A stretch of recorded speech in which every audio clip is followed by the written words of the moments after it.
Il n'y a plus de vie telle qu'on la connaît sans électricité. Il n'y a plus non plus de télécommunications, il n'y a plus de services de sécurité, il n'y a plus de services d'urgence. Notre société est dépendante de l'électricité. L'électricité, c'est un produit de première nécessité. D'ailleurs, c'est considéré comme un service public. Il n'y a pas de vraie souveraineté s'il n'y a pas des choix que la nation peut porter et tenir en matière d'énergie. L'énergie, c'est stratégique. C'est stratégique. Qui pourrait se passer d'électricité aujourd'hui? À la maison, au travail ou dans les lieux publics, on s'en sert pour s'éclairer, se chauffer, s'alimenter, communiquer, se déplacer. Bref, le courant électrique, c'est l'énergie essentielle de la vie quotidienne. Un produit miracle, mais qui coûte de plus en plus cher, sans que l'on sache très bien pourquoi. C'est un système extrêmement complexe. Nous sommes moins d'une cinquantaine en France à comprendre comment il fonctionne. Même moi, j'en apprends encore tous les jours. Car en quelques décennies, tout a changé. La fée électricité, qui avait permis après-guerre de renouer avec la prospérité et l'âge d'or de l'abondance énergétique, tout cela est bel et bien terminé. Et la facture, elle, n'en finit pas de s'alourdir. Le marché unique européen de l'électricité ne marche pas. Il est aberrant. D'abord, c'est coûteux pour les ménages, c'est coûteux pour le consommateur français. S'il vous plaît, merci. Bonjour, monsieur, dame. Est-ce que demain, on va rester sur ces tarifs-là ou est-ce que ça va pas exploser encore? L'enjeu dépasse la seule question du portefeuille.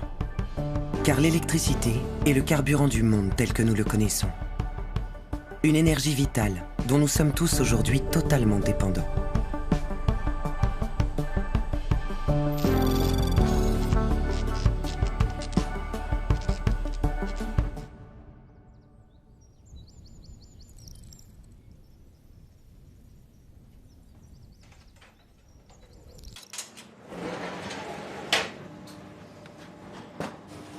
On a ouvert en novembre 2022. C'est notre première affaire. En tant que particulier, on était client chez Total Energy. Donc ça se passait bien depuis 2 ans. Donc on s'est dit pourquoi pas travailler avec eux pour la boulangerie. Oui, au début ça se passe bien. Au niveau facture, c'est plus ou moins cohérent avec ce que payait l'ancien propriétaire. Ouais. Après, on savait que ça allait être plus cher, tout ce qu'on entendait, tout ça, c'est vrai qu'on s'est dit on va payer plus cher. Vous voulez les briochettes au sucre, Anne-Sophie? Pour le coup, j'ai téléphoné avec ma maman. Je dis attends, j'ai reçu ma facture d'énergie et puis je lui dis 12 000 €. Elle me répond non, tu t'es trompé, c'est 1 200. On s'est dit qu'il y avait eu une erreur. Une erreur, à 0 en plus, hein, peut-être une erreur. Ouais. Mais non, il n'y avait pas d'erreur. Mais quand on appelle, non, il n'y avait pas d'erreur. Et non, c'était pas 1 200, c'était bien 12 000 € de facture. C'est 4 fois plus cher que le mois précédent. Mais en cette fin 2022, les prix de l'électricité se sont mis à flamber partout en Europe. Du coup, vraiment douche froide, grosse remise en question. On vient d'ouvrir, on se dit le ciel nous tombe sur la tête, on va fermer dans 3 mois. Parce qu'au final, quand on vient d'ouvrir, la trésorerie, elle est minime. On se l'a fait au fur et à mesure. Alors on a appel Total, ils peuvent rien faire, la consommation elle est là, et puis le tarif, c'est le tarif. Tu me les sors dans combien de temps, les traditions? C'est l'état d'urgence à la boulangerie. Pour éviter la faillite qui se profile, le couple de boulangers doit tout revoir. À commencer par son organisation, pour profiter au maximum des heures creuses, les moins chères. J'ai travaillé pendant une semaine à l'envers complètement.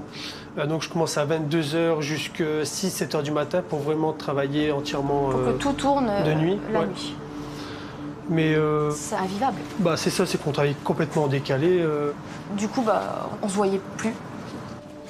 Moi, je travaillais la nuit, elle dormait. Après, elle, quand elle commençait... Moi, je me levais, lui, elle allait se coucher bien tard. Peu de temps après, j'allais dormir et puis inversement, quoi, c'était... On a pris le choix de travailler ensemble, c'est quand même aussi pour se voir. Et là, du coup, c'était plus trop le cas. Les vies changent quand l'électricité flambe. Et les boulangers ne sont pas les seuls démunis devant leurs factures. Le commun des mortels est lui aussi souvent bien en peine pour comprendre ce qu'elle recouvre réellement. Il y a 3 composantes. Il y a ce qu'on appelle le coût de fourniture, qui correspond au coût de production de l'électricité. C'est la production qui émane des centrales électriques, soit nucléaires, soit thermiques, soit renouvelables. Il y a ensuite le coût des réseaux. Ce sont des péages d'accès au réseau. Et la 3e composante, ce sont les taxes. Traditionnellement, je dirais avant la crise de 2022, chacune des 3 composantes représentait à peu près un tiers. Et l'ensemble coûte de plus en plus cher. En moins de 20 ans, le prix du kilowattheure est passé de 10 à 25 centimes. Un kilowattheure, c'est par exemple 2 heures de fonctionnement d'une lampe halogène, ou un cycle de machine à laver, ou encore une journée de fonctionnement d'un réfrigérateur combiné. Avec 44% d'augmentation rien que ces 3 dernières années, le prix de l'électron a littéralement explosé, devenant un sujet de polémique majeur dans le pays. Un débat qui ne pouvait pas laisser le Parlement indifférent. Je vous rappelle que la commission d'enquête chargée d'établir les raisons de la perte de souveraineté et d'indépendance énergétique procède désormais à un cycle d'audition consacré notamment à la question de l'électricité. On savait bien que l'hiver 2022-2023 serait particulièrement difficile. C'est comme ça que j'ai proposé de créer une commission d'enquête pour qu'on puisse expliquer aux Français comment on en est arrivé là, entendre les responsables et que pendant la crise, je crois que personne ne peut se défausser devant l'invitation de la représentation nationale de venir s'expliquer. Quel est l'objet réel de la commission d'enquête ? L'exercice qui nous réunit aujourd'hui est particulier.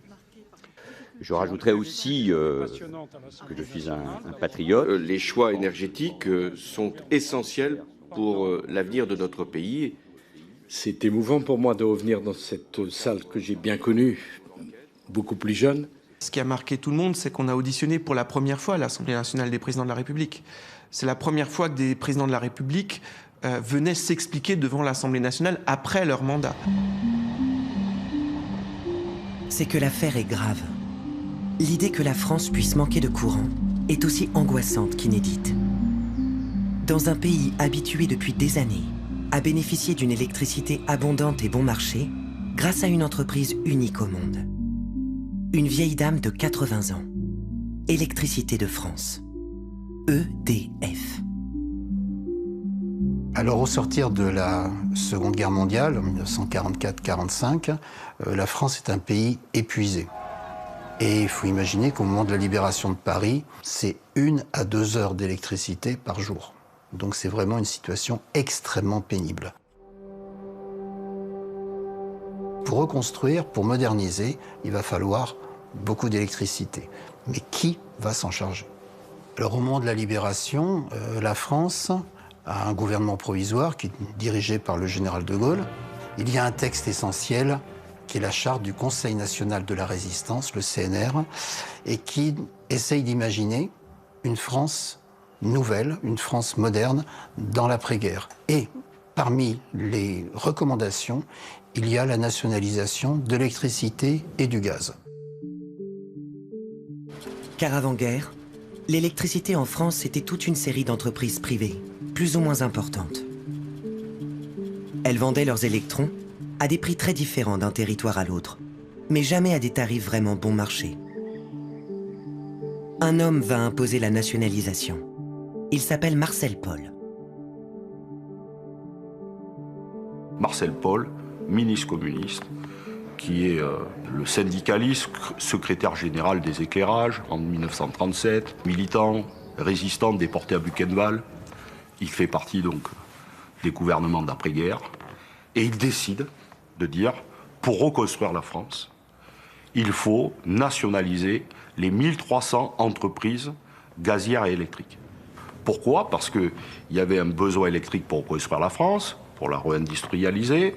Et puis, il y avait l'idée, le CNR, que l'énergie était un bien fondamental et que chacun devait y avoir accès à un prix raisonnable. Le gouvernement vous propose de prononcer la nationalisation du gaz et de l'électricité. Donc on crée le 8 avril 1946 EDF pour l'électricité, GDF pour le gaz, et on crée à ce moment-là les tarifs réglementés de l'électricité et du gaz. C'est quoi le tarif réglementé? Où que vous habitiez sur le territoire, vous aurez accès à l'énergie au même prix, et tout le monde y aura accès à un prix qui sera fixé par l'État avec une commission indépendante et qui sera du coup régulé, réglementé. Près de 80 ans plus tard, ce que l'on appelle le tarif bleu, le tarif réglementé de vente, le TRV, existe toujours. 6 ménages français sur 10 y sont aujourd'hui abonnés. EDF devient le moteur essentiel de la reconstruction du pays. Un atout maître pour son entrée dans les 30 Glorieuses. Les 30 Glorieuses, c'est une période de très grande expansion. Le taux de croissance de la France, c'est presque le plus fort au monde. Il n'y a que le Japon qui fait mieux. Et là-dedans, il y a évidemment au cœur de cette croissance, au cœur de cette résurrection, il y a l'électricité. Symbole de cette époque, dans laquelle EDF construit sa légende, la modernisation du réseau ferroviaire français. Ces immenses progrès ont été rendus possibles grâce à la politique d'électrification qui a permis d'atteindre des moyennes sans concurrence, comme sur la ligne Paris-Lyon, où le trajet est couvert en 4h15 minutes. L'électrification du chemin de fer, c'est un des éléments du progrès pour l'ensemble de la France. Et c'est un moyen aussi d'aménager le territoire. Plus on va vite, plus on peut réduire les distances et donc avoir un pays unifié.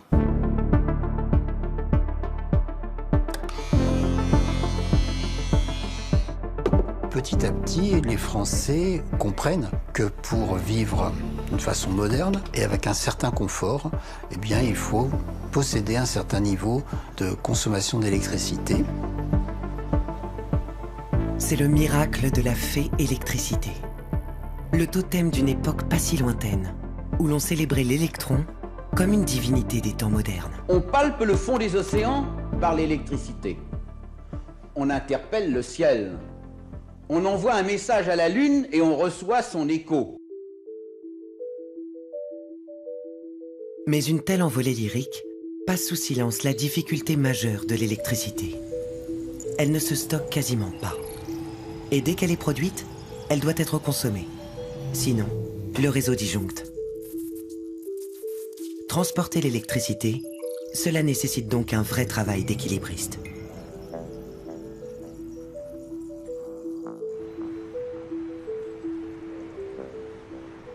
Il est accompli quelque part en région parisienne, dans un endroit tenu secret, l'un des sites les plus sensibles du pays. Ici est installé le dispatching national. C'est la tour de contrôle de l'électricité, le centre nerveux du réseau français. On m'a passé l'info, on m'a demandé de te faire préciser le mode dégradé par rapport à la temporisation de l'ouverture. L'approvisionnement en courant électrique dans toute la France dépend de ces agents dont il est interdit de dévoiler l'identité. Leur mission ? Piloter les lignes à haute et à très haute tension. Ces autoroutes de l'électricité. Veiller à ce qu'elles ne soient pas surchargées, pour éviter qu'elles ne fassent sauter tout le réseau. À l'image du réseau autoroutier où à un moment donné on va faire une déviation, eh bien ici on va trouver d'autres chemins pour transporter l'électricité. Donc c'est ce travail-là qui est fait en permanence dans cette salle-là. Sur le 1 et même disjoncteur, très bien. Donc dans ce cas je répète, à 16h14, mode dégradé sur le départ 225 kV, Joux-la-Ville, Tonnerre au poste de Serein. Les dispatchers sont condamnés à réaliser chaque jour, à chaque instant, la même prouesse. Fluidifier le trafic de l'électricité sur le réseau. On aurait choisi ces petits groupes-là qui étaient en préséance. Au moindre dérapage, la France risque de se retrouver plongée dans le noir. La dernière fois, c'était il y a presque 50 ans, en raison d'une ligne à haute tension surchargée dans l'est de la France.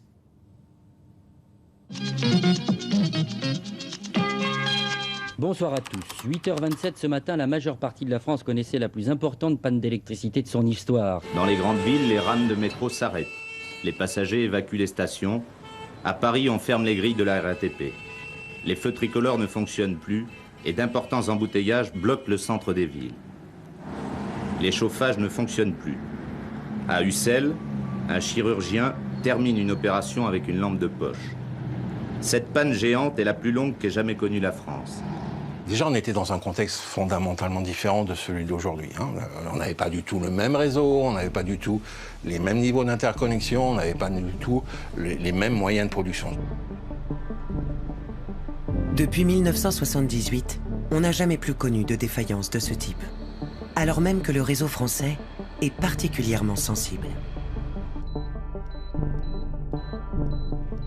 La particularité de la consommation française d'électricité, c'est qu'elle est fortement influencée effectivement par le chauffage électrique. Donc chaque fois qu'il fait plus froid d'1 degré que la température normale, il faut engager l'équivalent de 2 réacteurs nucléaires sur le système électrique français pour couvrir cette consommation. Et en France, la production est essentiellement nucléaire. Viennent ensuite les énergies renouvelables, solaires et éoliennes. Les barrages, le gaz et d'autres sources annexes comme le charbon et le fioul par exemple. Une préférence très nette pour le nucléaire donc, qui fait de la France le 2e pays de l'Union européenne où l'électricité est la plus décarbonée, derrière la Suède. Ça, c'est la consommation française d'électricité qu'on voit sur cette courbe-là. 5 heures du matin, elle monte. Elle atteint un niveau maximum dans la matinée, ensuite elle descend un petit peu, et là il est 16h45. Ce qui va se passer, c'est qu'à partir de maintenant, la consommation d'électricité va augmenter pour atteindre son pic vers 19h. En hiver, à 19h, il fait nuit, donc on a de l'éclairage, on a de l'activité domestique, avec les gens qui sont rentrés chez eux. On a encore des commerces qui sont ouverts et qui fonctionnent. Donc on a un tas de superpositions d'usages qui créent ce pic vers 19h. Donc il faut vraiment accompagner cette montée à travers les moyens de production. Pour faire face au pic quotidien, ce sont surtout les barrages qui sont sollicités.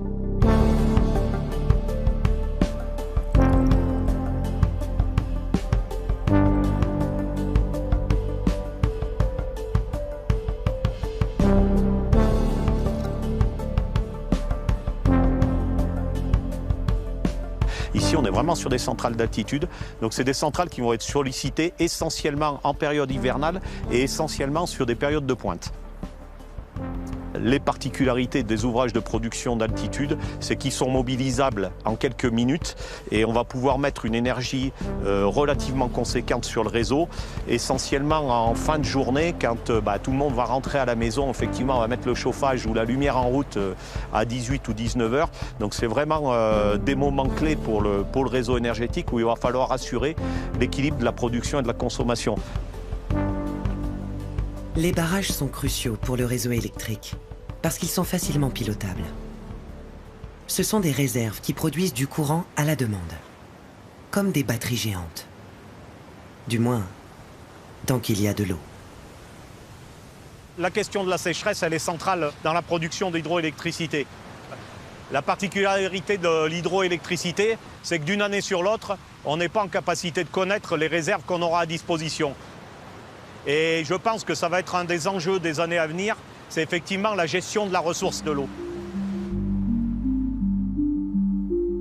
La France possède la 2e plus importante infrastructure de barrages d'Europe, derrière la Norvège.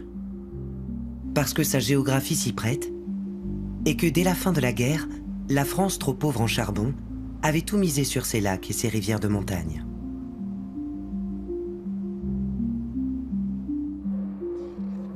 Ces barrages, très souvent, ils avaient été commencés dans les années 30, mais il y a eu la crise, puis il y a eu l'occupation, donc ils n'étaient pas terminés ou ils étaient parfois à peine commencés. L'heure est aux grands travaux pour transformer au plus vite l'eau des montagnes en énergie miraculeuse. L'eau remplace le charbon. On l'appelle la houille blanche. En 1960, les barrages produisent plus de la moitié de toute l'électricité fournie par EDF. Mais parfois, les histoires d'eau sont des histoires qui finissent mal. Malheureusement, un certain nombre de barrages sont obligés d'ennoyer une vallée. Et dans cette vallée, il peut arriver qu'il y ait des habitants. Alors ça a été le cas de Tignes, dans les Alpes. Au pied de son barrage, Tignes a commencé sa lente agonie. Il a fallu mettre à l'abri les récoltes, déménager le mobilier des maisons les plus proches. Mais pour précipiter l'évacuation, une véritable occupation du pays par les CRS devait être organisée.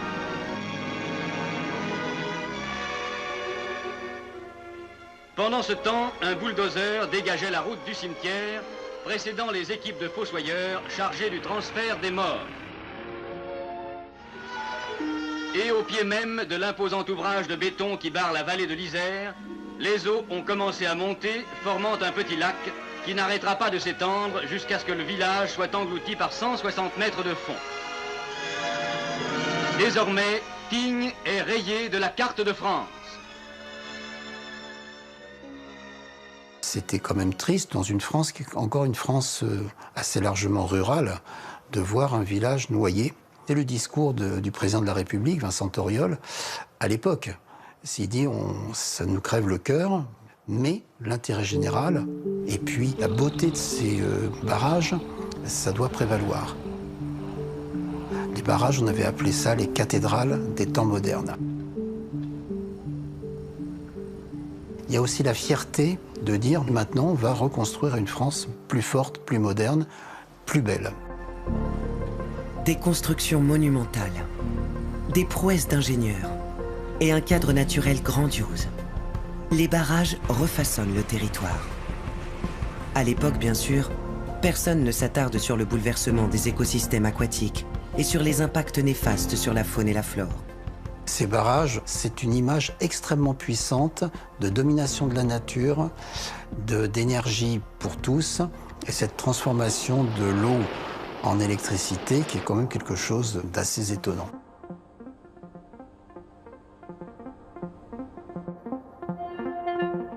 Aujourd'hui en France, l'électricité se fabrique dans des ouvrages moins bucoliques, dans un univers beaucoup plus atomique. À 2 heures de route de la capitale, cette centrale nucléaire est le cœur énergétique de Paris et de sa petite couronne. Une pile géante, composée de 2 gros réacteurs de 1300 MW, susceptibles d'alimenter 3 millions de foyers en électricité. Du moins, quand elle fonctionne à plein régime. Mais aujourd'hui, l'un des 2 réacteurs est en maintenance. Et c'est la course contre la montre pour le réparer. L'opération est supervisée par une directrice de centrale qui n'est pas du genre à plaisanter avec le règlement. Bonjour. Ne lisez pas votre téléphone en circulant, s'il vous plaît. Un de nos enjeux, c'est notamment de maîtriser la durée des arrêts, donc des réacteurs, pour réaliser la maintenance et remplacer une partie du combustible. Benjamin Roux de Chenuvia au 34 069. Pour ça, on optimise chacune des étapes allant de la logistique jusqu'à l'intervention elle-même pour gagner en temps et être sûr de maîtriser des opérations d'envergure. L'opération en cours a une fonction principale. Permettre de prolonger le fonctionnement de cette centrale au-delà de ses 40 ans d'existence. Une durée de vie standard dans le nucléaire. Alors les centrales nucléaires, elles n'ont pas de durée au départ. L'idée reçue des 40 ans, elle vient souvent du fait qu'à la conception, on embarque beaucoup de matériel, électronique ou autre, dont la durée de vie ou obsolescence, si vous voulez, a été évaluée à 40 ans. Mais ça ne veut pas dire que ça dysfonctionne à 40 ans. Tous les 10 ans, on procède à un réexamen de sûreté et c'est l'autorité de sûreté nucléaire qui autorise pour 10 années supplémentaires la poursuite en exploitation. D'où ces visites des 10 ans, 20 ans, 30 ans, 40 ans. Pour certains, on les teste, on apporte la démonstration que jusqu'à 50 ou 60 ans, ils vont pouvoir rester et puis on procédera à leur remplacement en temps voulu.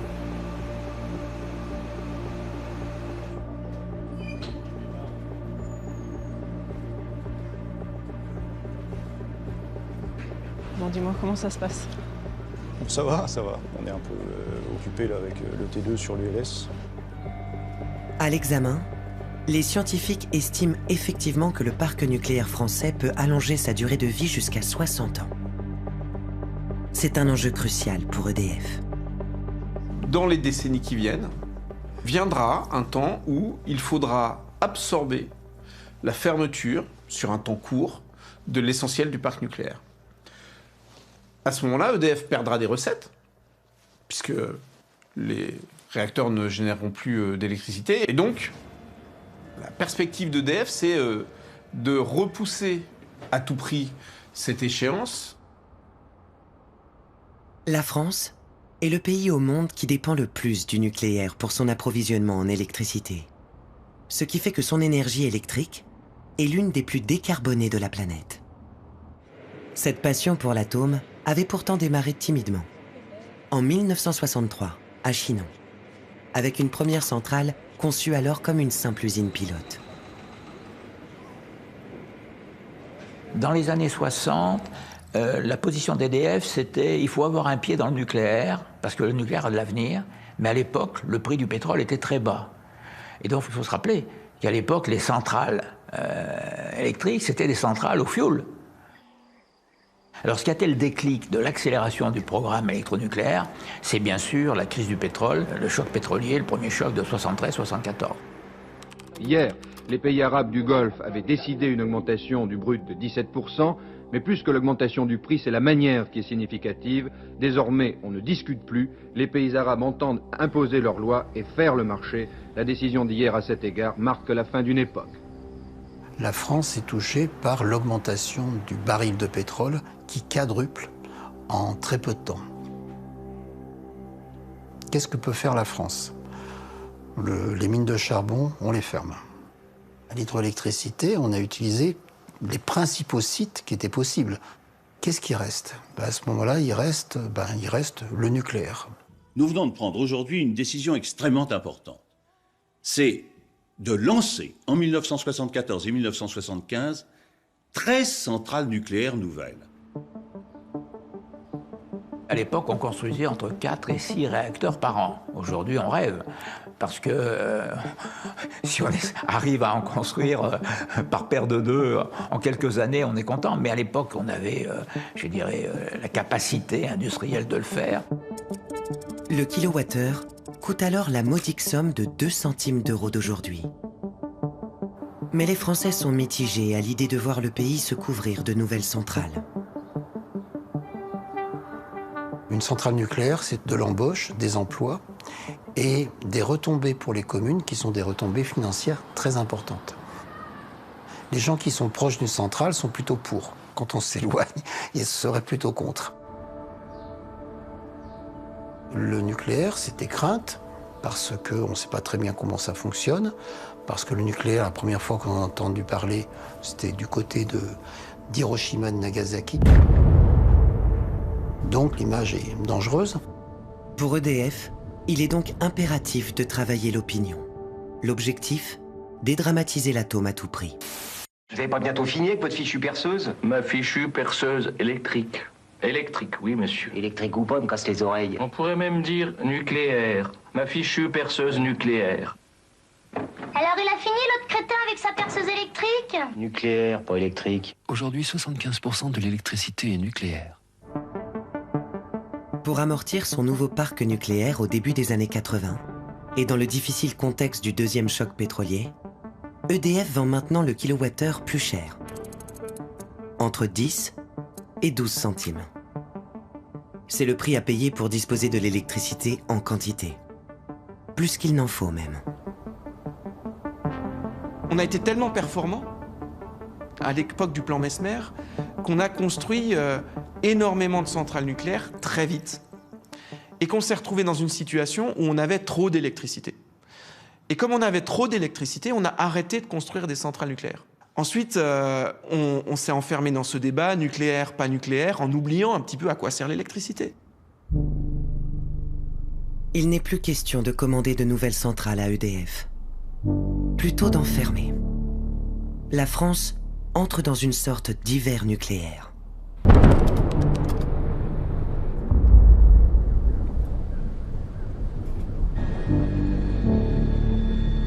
et l'explosion de la centrale de Fukushima au Japon laissent même entrevoir un arrêt définitif. Comme vient de le décider le voisin allemand. Die Arbeit der Ethikkommission hat gezeigt, dass unser Energiesystem grundlegend verändert werden muss, aber auch grundlegend verändert werden kann. Avec la décision de Berlin de tourner la page de l'atome, Paris se retrouve bien seul.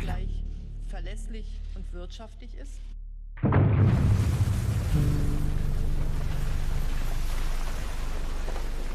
L'activisme du président de la République d'alors, pour peser dans le débat, n'y change pas grand-chose. Comme il le raconte lui-même devant les députés. Le 7 juin 2011, la décision des Allemands de fermer leur centrale. Mais je lui dis, mais Angela, qu'est-ce qui se passe? Ça va pas. Elle me dit, mais enfin Nicolas, tu as pas vu Fukushima? Mais je dis, d'où vient le tsunami en Bavière? Bon, si les Allemands arrêtent leur centrale, ils auront besoin d'électricité, on va leur vendre. Parce que nous, on ne fermera pas. La France fanfaronne, mais elle doit pourtant en rabattre. Dès son arrivée à l'Élysée, François Hollande décidera de fermer une centrale proche de la frontière allemande, celle de Fessenheim. L'heure est aux nouvelles énergies, aux renouvelables. Une électricité propre, mais difficilement pilotable.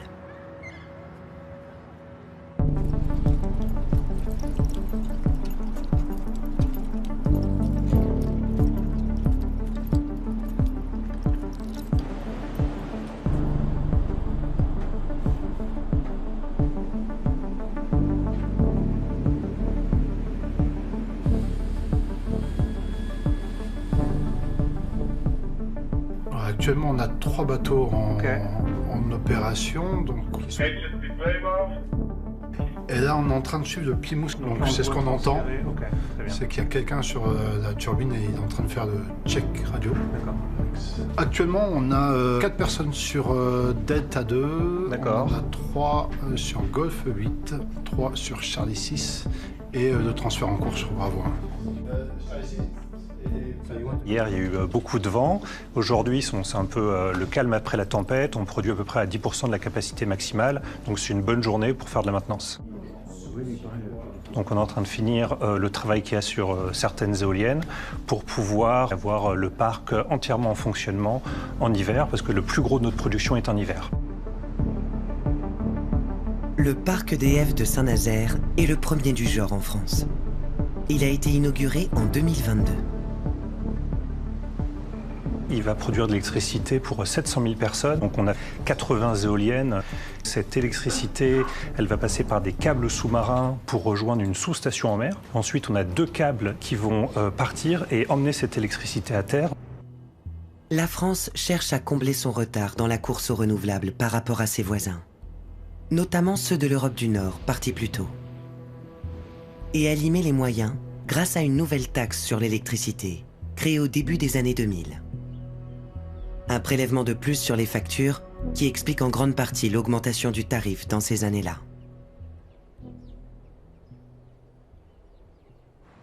À cette époque, EDF n'est déjà plus la même entreprise. L'ancien monopole public est devenu une société presque comme les autres depuis la libéralisation du marché européen de l'électricité. Un virage qu'elle a négocié douloureusement au début des années 2000. On est à une période où ce qu'on a appelé le néolibéralisme est en croissance dans l'opinion et chez les décideurs, et tout particulièrement à Bruxelles. La Grande-Bretagne, mais aussi l'Allemagne, poussent fort à ce que dans tous les secteurs, notamment dans l'énergie, on libéralise. C'est-à-dire qu'on établisse la concurrence, en gros. EDF était vécu comme une entreprise trop puissante par nos partenaires européens, et notamment par nos partenaires d'outre-Rhin, pour qui, dans toutes les réunions que nous avions franco-allemandes, EDF était toujours amené par le partenaire allemand comme étant « alors EDF, quand est-ce qu'on démolit cette Bastille » en quelque sorte. Oui, alors c'est vrai que l'Allemagne a toujours, je dirais, critiqué la France de ce point de vue, parce que l'avantage français, l'avantage comparatif, c'est un coût qui était plus faible grâce au prix de revient du nucléaire. Les Français, qui bénéficient depuis la fin de la guerre d'une énergie performante et bon marché, estampillée EDF, sont plus que réticents à se soumettre. Au départ, on dit mais pourquoi ouvrir la concurrence? On est très content avec EDF de la fourniture. Qu'est-ce qu'on va gagner? La France a beaucoup résisté contre ce marché au début, principalement parce que EDF n'y avait pas spécialement intérêt, et du coup l'État n'y avait pas spécialement intérêt non plus, et voyait surtout l'intérêt du monopole dont elle était actionnaire. Paris va pourtant finir par baisser pavillon. En 2002, au sommet européen de Barcelone, le gouvernement de cohabitation entérine l'ouverture du marché français de l'électricité à la concurrence. Donc là, on a pêché un petit peu par naïveté. Je suis élu d'une circonscription frontalière, je suis voisin avec les Allemands, et je vois bien qu'on a une vision peut-être plus romantique de l'Europe que nos voisins qui n'ont jamais oublié que l'Europe n'est rien d'autre qu'un espace de règlement des conflits politiques. Et trop souvent, la France, elle a cédé la défense de ses intérêts au niveau européen au bénéfice d'un discours sur la construction politique. Pour EDF, c'est une révolution. D'abord, parce qu'elle voit pour la première fois ses usagers devenir des clients, libres d'aller se fournir ailleurs. Ensuite, parce que si l'entreprise publique produit toujours son électricité avec ses centrales et ses barrages, elle n'a plus le droit de l'acheminer elle-même. Cette mission est confiée à deux autres entités indépendantes. La société RTE, qui s'occupe des lignes à haute tension, et Enedis, qui fait les branchements chez les particuliers et les entreprises. EDF n'a plus aucun monopole. Donc on dit, ben voilà, maintenant, la production, mais surtout la facturation, elle est ouverte à la concurrence. Donc il y a des gens qui arrivent. Le problème, c'est que vous avez EDF historique, depuis 1946, qui produit, qui transportait et distribuait, puis les autres, ben, ils produisent rien. Dès 2007, de nouveaux concurrents viennent titiller le mastodonte EDF. On les appelle des fournisseurs alternatifs. Certains sont des grands noms du secteur, comme Total Energy ou Engie. D'autres, comme ILEC, Octopus, Equateur ou Mint Energy, sont beaucoup moins connus, beaucoup plus petits, mais ont tout de même l'intention de faire mieux et moins cher que l'opérateur historique. Chez EDF, on est un peu fébrile. Mais comment ils vont faire moins cher que nous? On est les moins chers d'Europe en vérité, en prix hors taxe. Comment ils vont faire moins cher que nous? Il paraît qu'ils sont 32 dans la société. 32 à 32. Mais c'est ce qu'ils font. Ils achètent des jus par ordinateur et ils le revendent. À 32, ils vont chérir une boîte comme l'EDF. Chez Direct Energy, ils sont même moins. Une petite équipe de 28 personnes. Direct Energy fait partie des nouveaux marchands d'électricité. Je distingue Total Energy et Engie de tous les autres. Pourquoi? Parce qu'au moins eux produisent. Ce qui n'est pas le cas de toute la palanquée que vous avez, qui ne sont en réalité que des facturateurs, sans jamais investir un seul euro dans la production. C'est de facto la porte ouverte à la spéculation. D'autant que les règles européennes, établies pour fixer le prix de l'électricité, répondent à une logique très particulière. Pour la comprendre, il faut connaître le prix de revient des différents moyens de produire du courant. L'électricité la moins chère est celle produite par les renouvelables. Car le soleil, le vent et l'eau sont des ressources gratuites. Puis viennent ensuite, par ordre de prix, les centrales nucléaires. Et enfin, les centrales thermiques, qui fonctionnent essentiellement au gaz. Ce sont les plus coûteuses, parce que le gaz est un combustible qui coûte cher, et qu'il faut environ 2 unités de gaz pour produire 1 unité d'électricité. Pour approvisionner le réseau en courant électrique, on sollicite les centrales dans un ordre évident, de la moins chère à la plus chère. Le prix de l'électricité est celui de la dernière centrale appelée. C'est souvent une centrale thermique, la plus chère donc. Et c'est logique. Leurs propriétaires n'accepteraient pas de la faire fonctionner s'ils n'étaient pas sûrs de rentrer dans leurs frais. Et s'ils refusent de la mettre en route, c'est le blackout. La France dans le noir.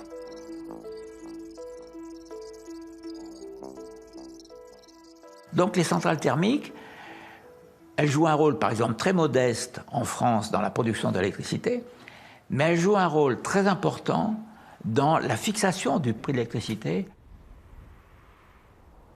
Et c'est ça que les gens ne comprennent pas en disant, mais le gaz ne représente que 6% de la production d'électricité en France, et comment se fait-il que le prix de l'électricité suive le prix du gaz?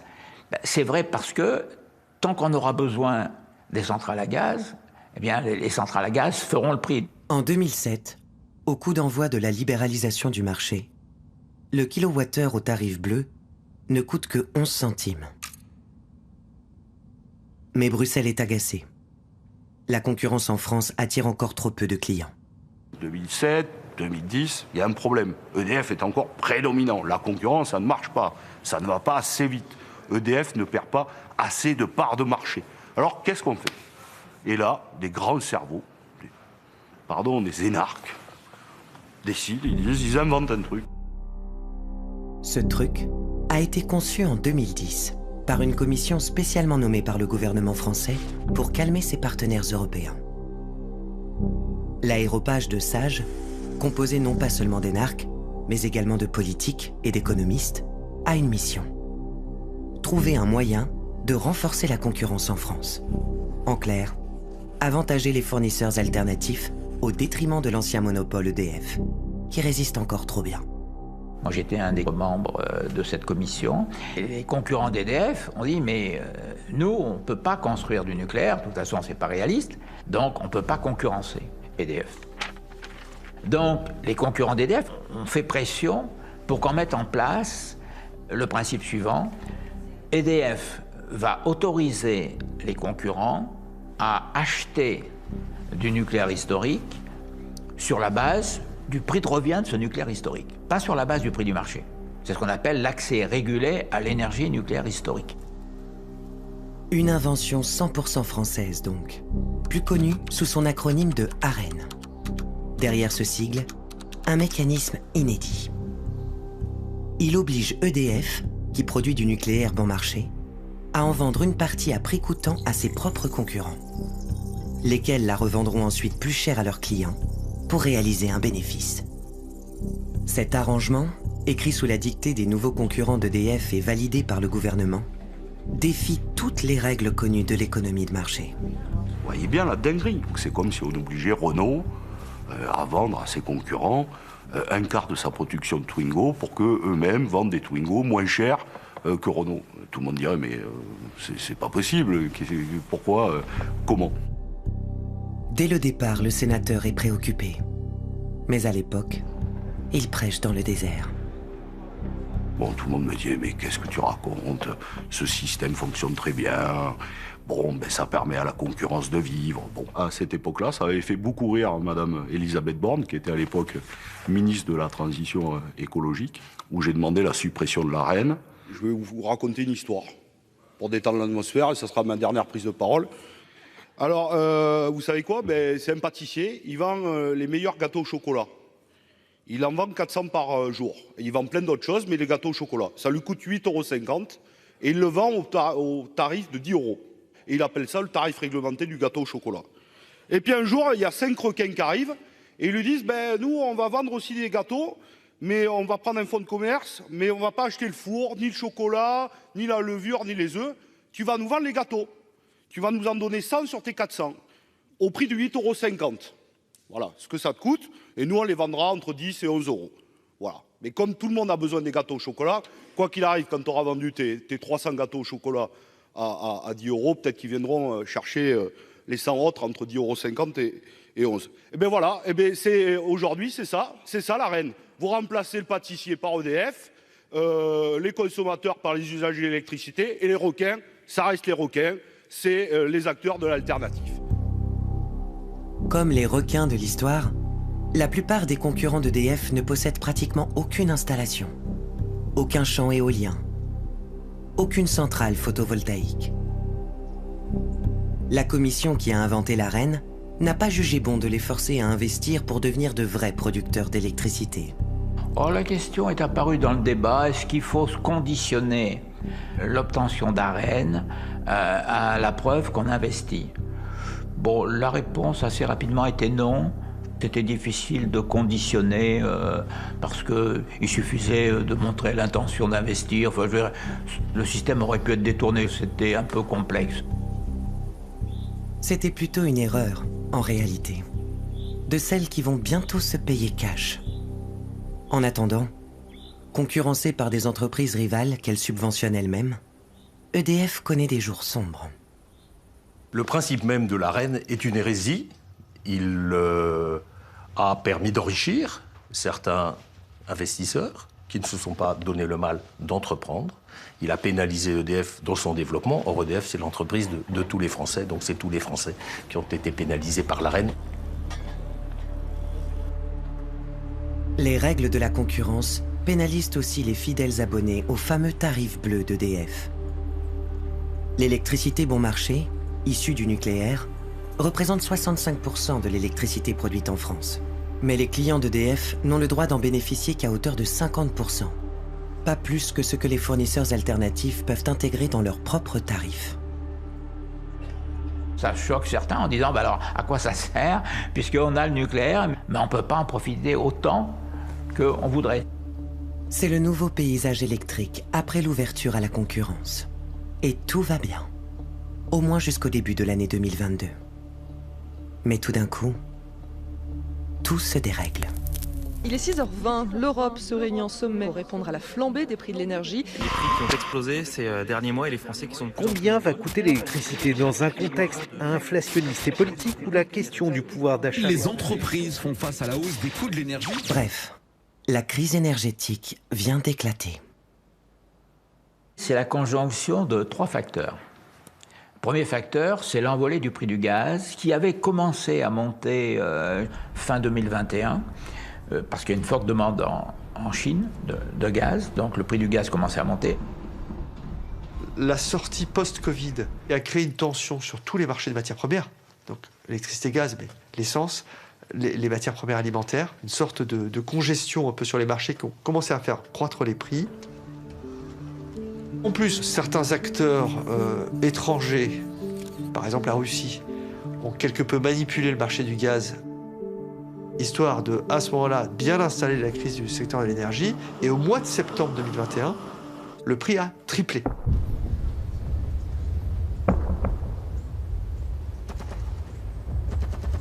Alors ça s'est accéléré au début 2022, et au moment de la guerre en Ukraine, alors à ce moment-là, les prix du gaz se sont envolés parce que tout le monde a pensé qu'on allait manquer de gaz. Au lieu d'avoir un prix du gaz aux alentours de 40 € le mégawattheure, ce qui est le prix aujourd'hui, on est monté à 340 € le mégawattheure à certains moments. Donc comme il faut 2 mégawattheures de gaz pour fabriquer et produire 1 mégawattheure d'électricité, ben, le prix de l'électricité est monté à plus de 600 € le mégawattheure. Plus de 12 fois le prix habituel. Et la crise n'en finit pas de s'aggraver. La deuxième raison, c'est un manque d'hydraulicité. On manquait d'eau, et donc le parc hydraulique en Europe n'était pas suffisamment approvisionné, parce que les pluies n'ont pas été suffisantes. Et l'autre raison, c'est que, pas de chance, la production nucléaire avait chuté. C'est là qu'on a la pire crise que le nucléaire français n'ait jamais affrontée, et une baisse drastique de la production de nos centrales nucléaires qui ont dû être arrêtées pour des questions de sûreté. En octobre 2021, on est en visite décennale numéro 2, la visite des 20 ans, sur le site de Civaux. Et en fait, donc, sur le réacteur où se déroule la visite, eh bien, les personnels qui participent ou qui réalisent des contrôles identifient un signal anormal, atypique. On se dit, ben, c'est bizarre, que se passe-t-il? Alors, normalement, il ne devrait pas y avoir ça. Et on commence à interroger des experts qui disent non, normalement, il ne devrait pas y avoir ça. Mais il y a quand même. On est sur la partie nucléaire de l'installation, donc potentiellement rayonnant. Donc on met en évidence de la corrosion sous contrainte. Phénomène qu'on connaît, mais pas sur ces tuyauteries-là. Comme nos réacteurs sont de même technologie, même s'ils ont des formes différentes, eh bien, de la même façon, on se dit qu'on va les contrôler. On va voir le réacteur à côté. Pas de chance, on le trouve aussi. Et puis petit à petit, on s'aperçoit qu'un grand nombre de réacteurs est atteint par ce phénomène de corrosion sous contrainte qui est lié à une mauvaise connaissance de la métallurgie.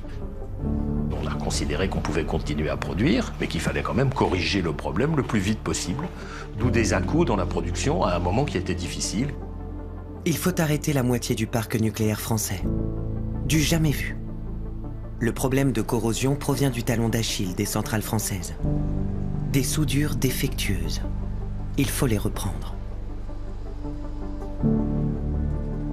On avait au départ la possibilité d'utiliser quelques experts en matière de soudure. Donc on ne s'inquiétait pas trop. Mais quand le phénomène a pris de l'ampleur, on s'est aperçu qu'on manquait de soudeurs. On a dû faire appel à des étrangers qui sont venus en France pour nous aider à réparer le sujet.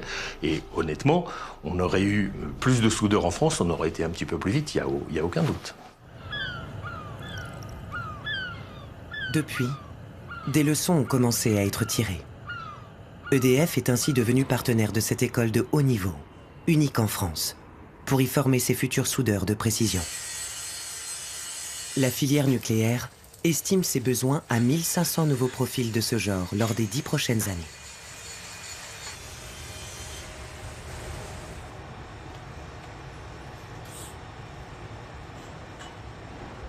Dans FAIS, il y a des soudeurs de la filière nucléaire qui, derrière, demain, vont devenir les top guns du nucléaire. Il faut avoir ce qu'on appelle dans le jargon le coup de patte. Avoir une excellente dextérité pour être capable de souder dans toutes les positions, la tête en haut, les pieds en bas, la tête en haut, couché dans une nappe de tuyauterie, souder de la main droite, souder de la main gauche, souder au miroir, donc quand on ne voit pas directement ce qu'on fait. Ici, les stagiaires s'entraînent dans des modules qui reproduisent à l'identique des éléments de centrales nucléaires. Pense à brosser un petit peu plus ici, là. Faut vraiment que ta soudure soit bien brossée. Nous, c'est vraiment une reconstruction quasi à l'identique. Mais plus tard, ça sera pas validé quand tu seras vraiment en centrale nucléaire. Ok, ça marche.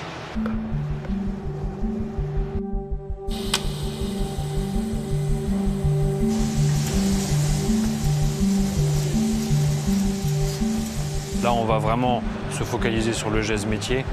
Et après, derrière, il va venir toute la suite pour après que tu ne sois pas surpris une fois arrivé en centrale nucléaire. C'est un métier qui est très regardé, qui est très contrôlé. Donc, c'est pas la petite soudure sans importance.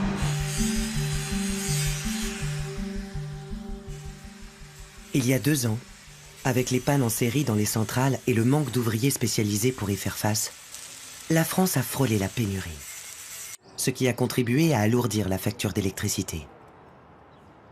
Une hausse des prix qui incite les clients à se pencher sérieusement sur leur contrat, et même à en changer. Voilà, monsieur, s'il vous plaît. Bonne journée, bon week-end, à bientôt, au revoir. Au revoir, messieurs, dames. Là, c'est la première facture qu'on a eue. Oui, fin novembre, ouais. C'est un peu des formules scientifiques, là, pour le coup. Non, c'est illisible. Illisible. Alors ça, c'est le nouveau contrat qu'on a signé avec un prix fixe sur 24 mois. Ça reste quand même aujourd'hui un petit peu cher. Quand on fait la comparaison avec les anciens propriétaires, on est sur du x2. Ou en moyenne, ouais. À ce moment-là, le kilowattheure au tarif bleu est à 22 centimes. 2 fois plus cher qu'à l'ouverture du marché de l'électricité à la concurrence, 16 ans plus tôt. Mais la crise n'a pas viré au cauchemar pour tout le monde. Pour certains concurrents d'EDF, ceux qui revendent de l'énergie nucléaire bon marché, elle a au contraire été une affaire très juteuse. Avec le mécanisme de l'Arenh, EDF leur livre de l'électricité à un prix fixe et très modique, de 42 € le mégawattheure. À ce tarif-là, la crise peut devenir une vraie opportunité pour certains. Pour l'année 2022. Et il y avait déjà beaucoup de fournisseurs alternatifs qui, par exemple, n'acceptaient plus de nouveaux clients. Bon, ce qui n'est pas illogique, parce que crise, explosion des prix, je prends plus de nouveaux clients. Mais en même temps, ils demandent bien plus d'Arenh que les autres années. Donc c'était vraiment incohérent.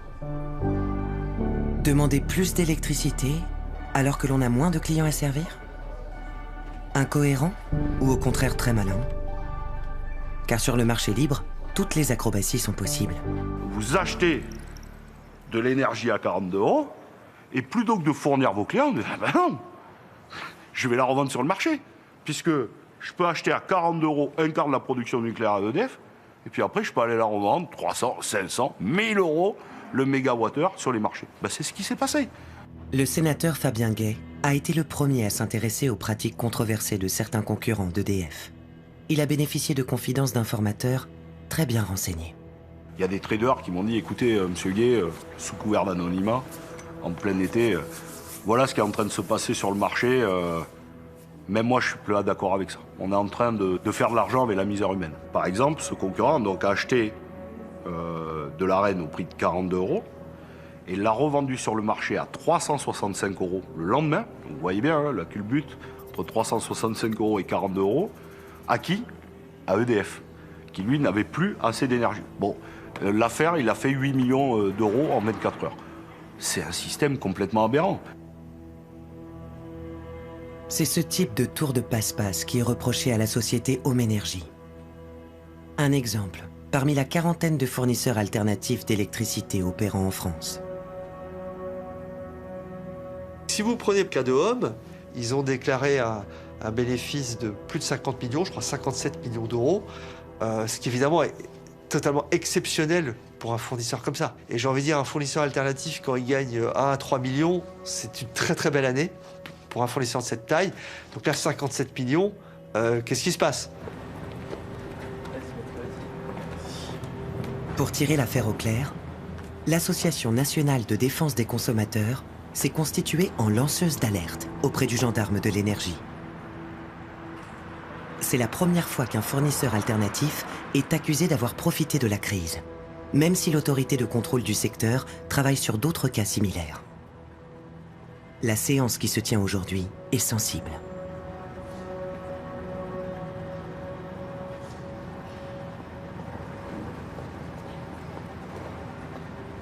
Mais l'association et son avocat doivent rebrousser chemin. Le fournisseur alternatif a demandé à être jugé hors présence du public, à huis clos, ce que la Commission de régulation de l'énergie a accepté. La partie intéressée, à savoir Home Energy, a demandé le huis clos. Et c'est vrai que c'est assez inhabituel d'avoir des huis clos sur ce type de séance. Oui, en France, ça n'arrive quasiment jamais. Hein. Une fois qu'il y a audience, il y a audience. Donc les choses sont sur la table. Hein. Je veux dire, c'est le principe de la justice. Bon, maintenant, on va voir comment ça se passe. Tous les éléments... Les débats en séance resteront confidentiels. Mais quelques semaines plus tard, Home Energy sera condamné à verser 6 millions d'euros. La société a fait appel de sa condamnation, conteste les faits reprochés, et notamment d'avoir revendu de l'Arène sur le marché. Appelée à donner sa position, Home Energy se refuse à commenter, estimant qu'elle ne voit pas en quoi son chiffre d'affaires et son bénéfice sur une année précise seraient des éléments pertinents sur une activité aussi complexe. L'entreprise explique aussi sa mise en cause par le souhait d'EDF de faire disparaître le mécanisme de l'Arène et les offres d'électricité à prix variable, quelles qu'en soient les conséquences sur les consommateurs. Et qu'à défaut d'une annulation de sa condamnation, Home Energy n'hésitera pas à saisir les institutions européennes afin de faire condamner la France pour violation du droit de l'Union européenne. Moi, je le dis, il y a des gens sur le marché de l'énergie, c'est des voyous. Ils ont pompé de l'argent public sur le dos des usagers qui sont devenus des clients et des vaches à lait. Et les gens, ils sont... pardon, mais il y en a, ils ont basculé dans la misère énergétique. Et ça, moi, je m'y refuse. Parce que c'est de l'argent public, parce que c'est EDF, et parce que on parle de la vie des gens.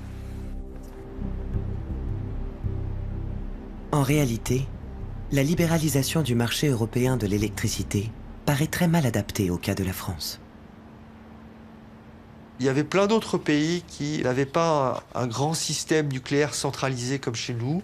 Et donc, pour pas mal de pays européens, cette ouverture du marché pouvait s'entendre. Il y a débat, mais ça pouvait s'entendre. La difficulté, c'est qu'en France, on avait un système qui était mal adapté à ça. Et la vraie fausse concurrence mise en place pour s'aligner sur les règles de Bruxelles n'a jusqu'ici jamais bien fonctionné. Un marché qui est sain, c'est quand vous avez des fournisseurs qui sont différents. Un qui va dire, par exemple, moi je suis low cost, pas cher. Moi je suis qualitatif. J'ai un service client, quelque chose de qualitatif qui fait que je vais être plus cher, mais c'est plus qualitatif. Moi je rajoute des innovations un peu technologiques pour ceux qui aiment bien les innovations technologiques. Bon. Ça, c'est un marché segmenté qui a du sens, qu'on voit dans d'autres marchés. Celui-là, non, ils sont finalement un peu tous pareils. Ils ont un peu tous le même modèle, finalement.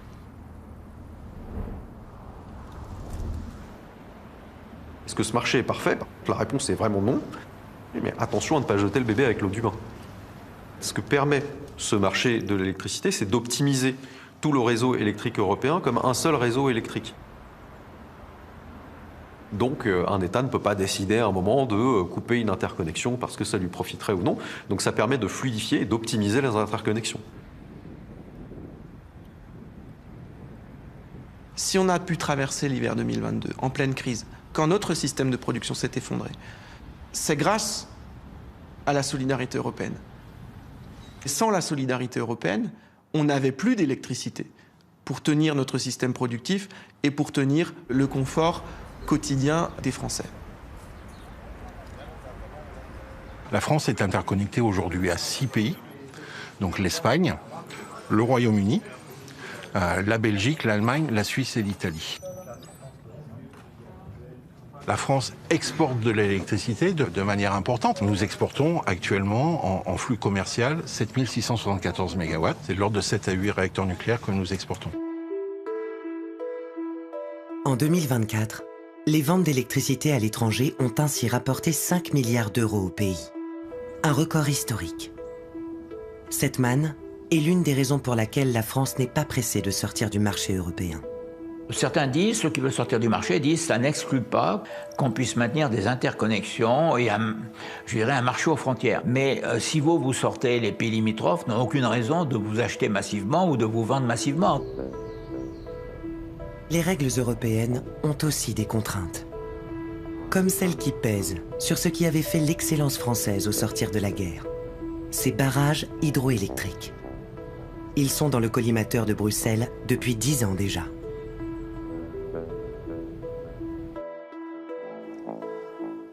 Quand j'arrive à la tête de cette maison, on ne me parle que d'une chose, traumatisme absolu, la mise en concurrence des barrages.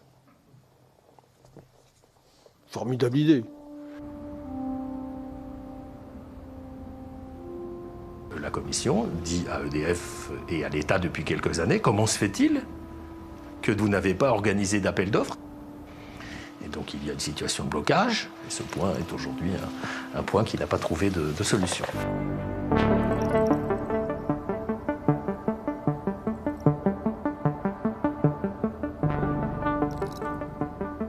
Alors la vallée de la Maurienne, c'est la 4e vallée hydraulique de France. Et c'est une puissance installée qui fait l'équivalent de quasiment 2 réacteurs nucléaires pour assurer les ajustements au moment des pointes de consommation. Un mégawatt de pointe, sur les moments où le réseau est très tendu de consommation, on peut atteindre des prix qui aiguisent les appétits. Pour vendre plus cher et engranger le maximum de profit, les candidats à la reprise des barrages EDF ne manquent pas. À commencer par le géant français, Total Energy. On sait qu'effectivement, Total, ils aimeraient accéder aux moyens de production de pointe. En tout cas, il y a une oreille attentive au niveau de l'État parce qu'effectivement, tout le monde sait que Total a largement les moyens d'investir bien plus que malheureusement le groupe EDF qui aujourd'hui est endetté. Tout le monde pense qu'on est un concurrent d'EDF. Alors, sur la partie fourniture d'électricité, on est effectivement clairement concurrent. On a à peu près ce qu'il faut pour fournir de l'électricité à quasiment 2 millions de personnes en France. Notre ambition à horizon 2030, c'est de passer à peu près de 2 à 4, donc on va doubler. On a décidé, Total Energy, de ne pas investir dans le nucléaire puisque ce n'est pas notre cœur de métier. Nous, on est un producteur de pétrole et de gaz et on est un producteur d'énergie renouvelable. En revanche, est-ce que l'hydroélectricité intéresse Total Energy? La réponse est oui. On a déjà fait part aux autorités éventuellement notre appétit si un jour ça s'ouvrait. Ça nous intéresse parce que ça nous donne accès à de la flexibilité renouvelable et ça, c'est extrêmement intéressant.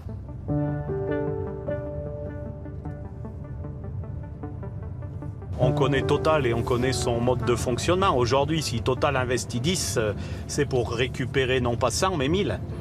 Donc il y a des craintes à avoir sur ce qu'attendrait Total ou un autre partenaire en devenant co-investisseur des ouvrages hydroélectriques.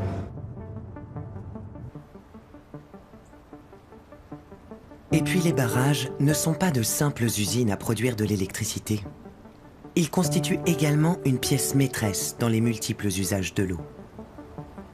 Depuis l'après-guerre, EDF est concessionnaire des barrages. Il y a des accords qui se sont mis en place. Des accords aussi avec les municipalités pour lesquels il n'y a pas forcément de contrepartie. Je vais vous citer un exemple. Ici, on a par exemple des parkings, du tourisme, des parkings qui sont accessibles gratuitement. On a eu beaucoup de fréquentation cet été avec des randonneurs. Aujourd'hui, ils peuvent stationner gratuitement. EDF participe à l'aménagement du territoire. On pourrait imaginer qu'un opérateur privé, demain, les parkings deviennent payants. Et puis l'arrivée éventuelle de nouveaux acteurs paralyse EDF. L'hydroélectricité, l'énergie verte par excellence, ne progresse plus en France. Qu'est-ce qui se passe? On a tout un tas de projets d'investissement qui sont coincés dans les cartons. Comme EDF ne sait pas si demain, ça sera lui ou pas qui va exploiter, on a arrêté tous les investissements. Les patrons, aujourd'hui, ils regardent aussi la rentabilité. EDF est devenu une boîte privée, c'est une société anonyme depuis les années 2000. Donc aujourd'hui, EDF dit, attendez, je ne vais pas investir dans des automatismes où on pourrait aussi faire de l'augmentation de puissance, on pourrait retailler. Aujourd'hui, les technologies nous permettent de gagner de la puissance sans toucher forcément beaucoup aux installations, sans refaire des barrages. Putain, ils disent on va ramener l'industrie en France. C'est pas vrai? Eh ben... Ils veulent réindustrialiser la France. Aujourd'hui, tout est réindustrialisé. On a vendu les turbines à Ravel. Ouais. Aujourd'hui, on a sacrifié Nerpic. Nerpic, qui était le berceau de tous les barrages, ça a tout été fait par Nerpic.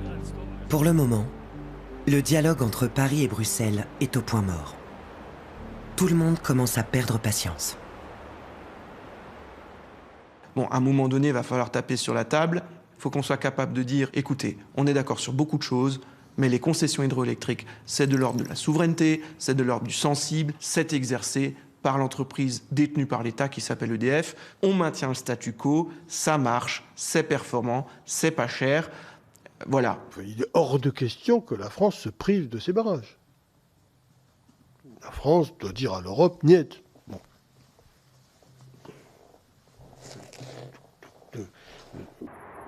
En attendant, à la suite de la récente crise énergétique, c'est le choix de la relance du nucléaire qui s'est imposé en France.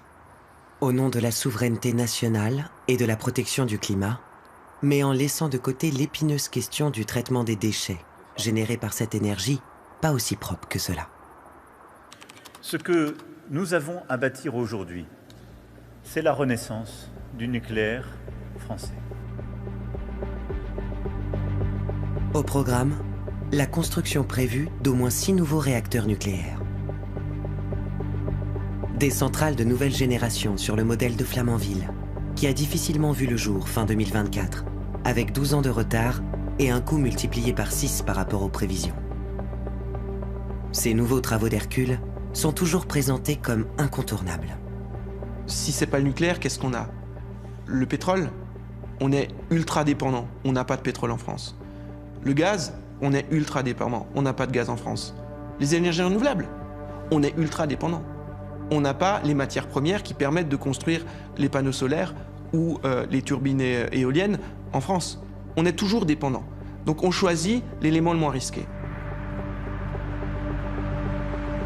On pense qu'il va y avoir une croissance de la consommation d'électricité avec beaucoup de véhicules électriques, puisque les lois européennes imposent qu'on ne vende plus de véhicules thermiques en 2035. Il y a un autre phénomène dont on pourrait parler, c'est celui de l'intelligence artificielle. L'intelligence artificielle amène à la création de très grosses fermes de serveurs. Ces centres de gestion des données sont de très gros consommateurs d'électricité. Donc tout cela fait que la consommation d'électricité en France devrait augmenter de façon assez significative, 2 ou 3% chaque année, mais pendant 15 ou 20 ans.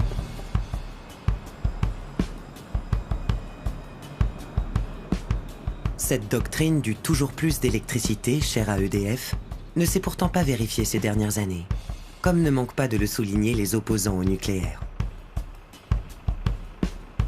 Globalement, on a toujours eu en France des narratifs politiques et des narratifs de la part d'EDF sur une forte augmentation de la consommation d'électricité. Il y a aujourd'hui de bonnes raisons pour qu'il y ait d'un côté une tendance à l'augmentation de la demande électrique, mais de l'autre côté, il y a des potentiels pour être plus sobre aussi dans certains usages de l'électricité. Donc il n'est pas du tout garanti mécaniquement que la consommation d'électricité augmente. Elle a même baissé de 2% depuis 2020. Serait-il alors possible de tourner le dos au tout nucléaire? Aller vers une électricité 100% renouvelable? L'hypothèse se heurte jusqu'ici à un océan de scepticisme.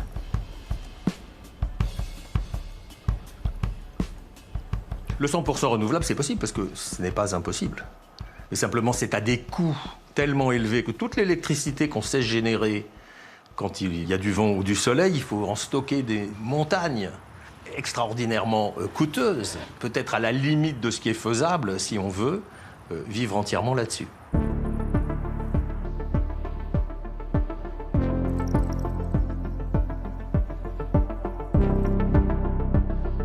Et puis pour aller plus loin dans la transition vers l'éolien et le solaire, encore faut-il que ces nouveaux éléments dans le paysage soient acceptés par les riverains.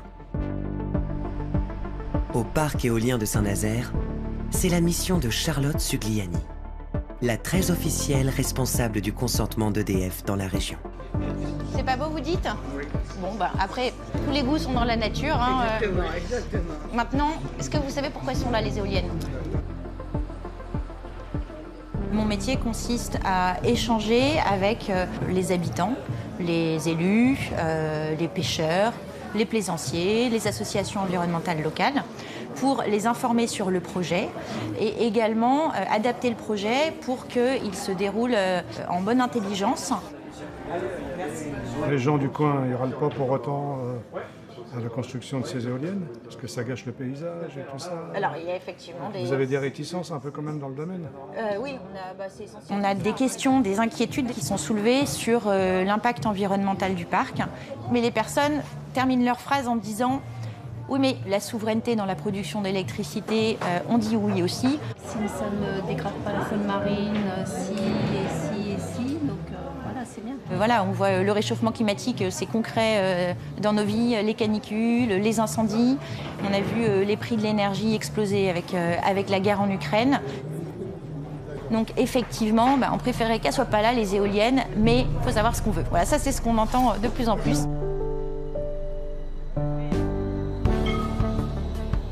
Mais au-delà des choix énergétiques qui seront faits, une certitude se dégage. Le prix de l'électricité va être de plus en plus imprévisible. Parce qu'il est prévu que l'Arenh, l'énergie nucléaire bon marché, la grande spécificité française, disparaissent bientôt.